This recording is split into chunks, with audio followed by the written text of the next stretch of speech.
Good morning, children. Today we go to the other supplementary reading, Balai, written by Rabindranath Tagore. I'll read, you listen carefully. In my nephew, Balai, the notes of the plant kingdom somehow appear to the dominate ones. Ever since his childhood days, he had preferred to be still and watchful rather than to move around. When layers of dark clouds gather solemnly in the eastern sky, his entire soul seemed to fill with moist winds carrying the aroma of forest during the rains. Aroma means what? Sweet smell. And when the rain comes down in torrents, his whole body listened to its sound. When the sunbeams slanted onto the trees into the afternoon, he would walk around chested as if to absorb something from the sky's expanse. When the mango trees blossomed at the end of winter, an intense joy awoke in his bosom, raising inarticulate memories of something. In the spring, his soul filled out, spread its branches, and took on a deeper color. Now, I read that paragraph, right? Now, you will see who is the Bali, how he related to writer. Bali is a Tagore's elder brother's son. Who is Balai? Balai is Tagore's elder brother's son. Since Tagore's brother went to England for higher studies, the motherless Balai was left in the care of Tagore and his wife. Okay, he was boy gazed all time with his wide eyes. He did not speak much. He did not speak very much. So he had to think a lot. So what he's doing is think a lot. In this paragraph, once I took him to the mountains, deep green grass from our cottage front down to the foot of the hills. His heart would fill with joy at the sight. He did not think of the layer of grass, an immobile object, rather as a rolling mass in an endless game. He himself used to roll quite often down the grassy slope. At those times, his whole body would be covered by grass. As he rolled, the grass would tickle his neck and he would laugh uncontrollably. So, what kind of boy was Balai here? They are explaining. Balai was very sensitive boy who was intensely attached to the plant kingdom, the trees, flowers, sky, rain, grass, etc. Used to be living creatures to him, and he used to speak to them.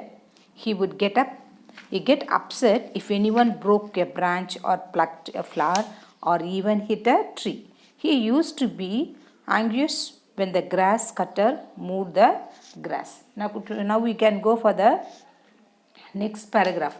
It's all about the Balai, what type of boy he is, right? Sometimes he sat on his aunt's lap, hugged her and pleaded, please, ask the grass cutter not to cut down those plants of mine. His aunt said, Balai, don't be silly. Those are weeds. How can you let them grow? Weeds means what?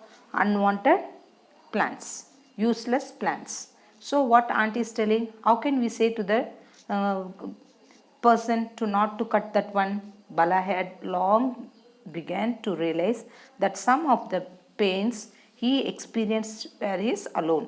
They were not felt by anyone around him. So he feel very bad. We are so sad, right? Don't want to cut the grass, but the grass cutter cut that one and make it shape. But he only have the pain, but not by the others. The Balai admired the most. Why the Balai is admired the most? Balai's sensitivity towards plants and trees in his most admirable trait. When we see people around us becoming more and more dehumanized, dehumanized, it is appreciable that Balai was hurt when someone broke the branch or plucked the flowers, hit the tree or someone, etc., etc., right? So this feeling for every living creature is nature is very remarkable. Now we can see that how the Balai is reacting when the grass cutter to cut the plants. So Balai relationship with the plants was unique. Plants were his friends, be it the small creepers, insignificant violet and yellow flowers, blue flowers with a little golden dot on the center, medicinal plants near the fence, neem seeds, everything in nature was a cause of Balai's wonderment. All this would be lost if the grass cutter cut the plants. So next one, what is the story? What do you think in this message? In the story we can see this boy really belonged to the age millions of years ago when the earth would be forest, cried a birth among the marshlands newly sprung from the ocean's depth.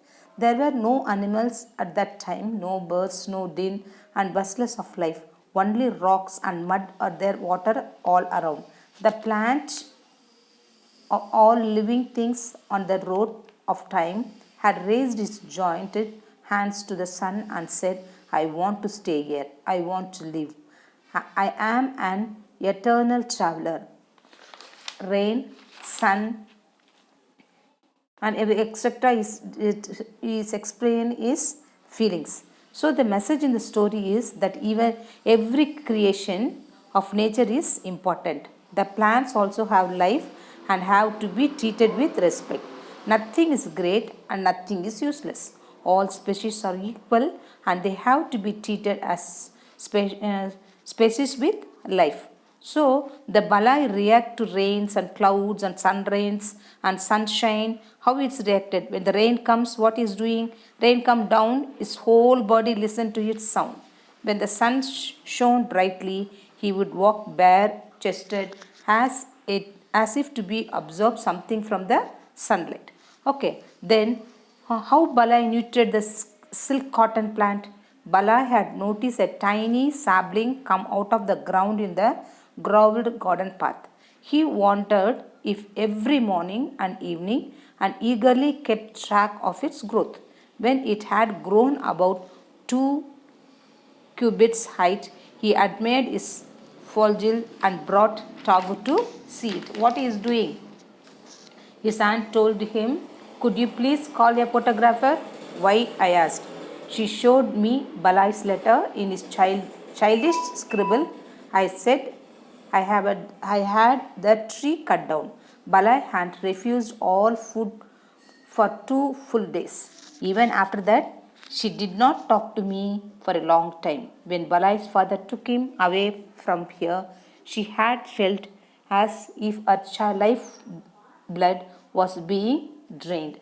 And then, when Balai's uncle removed forever the tree the Bala had loved so much, her whole world felt the blow, and her heart took a wound.